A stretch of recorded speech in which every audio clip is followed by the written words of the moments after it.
विदर्भामध्ये सूर्याचा पारा आता थेट डोक्यावर चढलेला आहे। अकोला अमरावतीपासून ते भंडाऱ्यापर्यंत तापमानाने 40शी ओलांडून 46 अंशांचा विक्रमी टप्पा गाठलाय। प्रशासनाने दुपारी घराबाहेर पडू नका असा सज्जड दम भरला असला तरी भंडाऱ्यासह विदर्भात लग्न कार्यात मात्र एक वेगळंच चित्र पाहायला मिळतंय।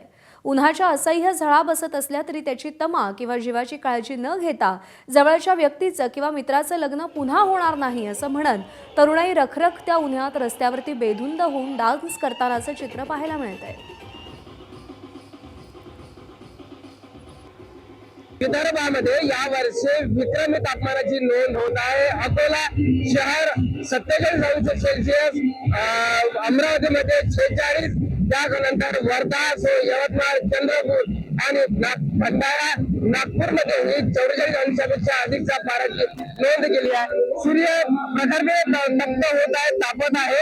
अशाही याच्यामध्ये दिवा हा जे मोठ्या आनंदात उत्साहामध्ये बाहेर पडत असल्याचं चित्र बघायला मिळत आहे। उष्णतेची प्रमाण वाढवता नवरदेवाकडची मंडळी मोठ्या आनंदात काम करत आहे। मित्राचं लग्न आहे, त्याच्यामुळेच आम्ही एवढं नाचत आहोत।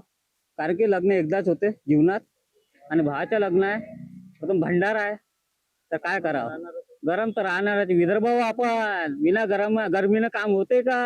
नाही होते भाऊ, नाही। भंडाराच नाही तर विदर्भामध्ये या तापमानाला बाजूला करून वराडी दिवा सोडा रंग टाकत असल्याचे बघायला मिळत आहे। प्रशांत देसाई, भंडारा।